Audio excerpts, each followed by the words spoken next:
శ్రీ శివాయ గురవే నమః. శ్రీ గురుభ్యో నమః. సదాశివసమారంభాం శంకరాచార్యమధ్యమాం అస్మదాచార్యపర్యంతాం వందే గురుపరంపరాం. ఇప్పుడు మీరు వింటున్న ఈ సంఘటన శృంగేరి శారదా పీఠానికి 35వ పీఠాధిపతులు, జగద్గురువులు శ్రీ శ్రీ అభినవ విద్యాతీర్థ మహాస్వామి వారి జీవితంలో జరిగినటువంటి గొప్ప సంఘటన. అసలు ఇలాంటి రహస్యమైనటువంటి విషయాలు మన వరకు రావడం నిజంగా మనందరి అదృష్టం. ఇప్పుడు వింటున్న మనమే అదృష్టవంతులం అంటే సాక్షాత్తు స్వామివారి నోటి నుండి విన్నటువంటి వారు ఎంతో అదృష్టవంతులు. ఇప్పుడు ఈ సంఘటనను స్వామివారి మాటల్లోనే విందాం. అపర శంకరులు అయినటువంటి జగద్గురువులకు సాక్షాత్తు పరమేశ్వరుడే ప్రత్యక్షమై చేసినటువంటి ఈ లీలను స్వామివారి మాటల్లోనే విందాం.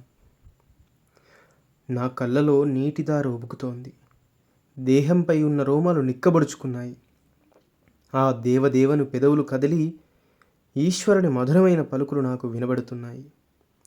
పరమేశ్వరుడు నాతో, వత్స, రేపటి నుండి నిరాకార పరబ్రహ్మము పైన దృష్టి నిలిపి సాధన చెయ్యి. పరతత్వాన్ని తెలుసుకో. అనతి కాలంలోనే పరబ్రహ్మమునందు నీవు నిలబడదవు అని పలికారు. నా శిరస్సు పైన స్వామివారు చెయ్యి ఉంచి నన్ను ఆశీర్వదించారు.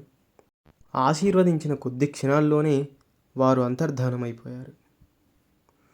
వారలా మాయమైపోగానే వెంటనే చిన్నగా వర్షం మొదలైంది. నేను ధ్యానానికి కూర్చున్నప్పుడు ఆకాశంలో ఒక్క మబ్బు కూడా లేదు. సూర్యాస్తమయం అవబోతున్నప్పుడు కూడా ఆకాశం నిర్మలంగా ఉంది. చిన్నగా వర్షం పడుతున్నా సూర్యుడు ప్రకాశవంతంగా ఉన్నాడు. ఈశ్వరుడు నా చేత దేవస్నానం కూడా చేయించి అనుగ్రహించాలనుకున్నారు. సూర్యుడు ఉండగా వర్షం పడుతున్నప్పుడు తడిస్తే అది దేవస్నానం, అది గంగా స్నానంతో సమానం. ఎట్టి పరిస్థితులలోనూ అటువంటి స్నానాన్ని చేయకుండా ఉండరాదు. వెంటనే అందులో స్నానం చేసేయాలి. 1975లో నరసింహవనంలో ఆచార్యుల వారు నడుస్తూ ఉండగా చిన్నగా చినుకులు మొదలయ్యాయి. సూర్యుడుండగా వర్షం పడితే అందులో తడవడం గంగా స్నానం చేసినట్లని తలిచి స్వామివారు చిన్నగా నవ్వుకున్నారు. మహాత్ములందరూ ఎల్లప్పుడూ పరబ్రహ్మంతో కలిసి ఉంటారు.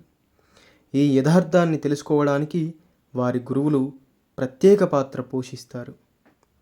వారు చూపిన మార్గంలో నడిచి బ్రహ్మానందాన్ని అనుభవిస్తూ ఉంటారు. అభినవ విద్యాతీర్థ మహాస్వామివారు చిన్న వయసులో పీఠానికి వచ్చారు. అమ్మవారే వారికి కుండలినీ విద్య రహస్యాలన్నింటినీ తెలిపి అష్టసిద్ధులు వారి వశం చేశారు. 10 ఏళ్లప్పుడు పరమశివుడు ప్రత్యక్షమై అష్టాంగ యోగాన్ని నేర్పి 15 ఏళ్లకు అన్ని శక్తులు సంపాదించుకునేట్టు చేశారు.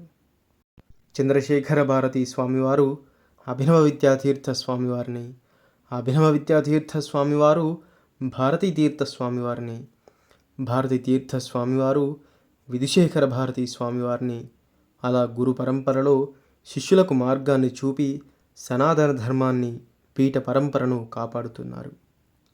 అలాంటి గురు పరంపరలో ఉన్నటువంటి జగద్గురులందరి పాదపద్మములకు సాష్టాంగ ప్రణామాలు సమర్పించుకుంటూ ఈ వీడియోని ఇంతటితో ముగిస్తున్నాను. సర్వం శ్రీ గురు దివ్యచరణారవిందార్పణమస్తు. వీడియో నచ్చినట్టయితే దయచేసి వీడియోను లైక్ చేసి ఇలాంటి మరెన్నో జగద్గురువుల లీలల కోసం మన ఛానల్ని సబ్స్క్రైబ్ చేయండి.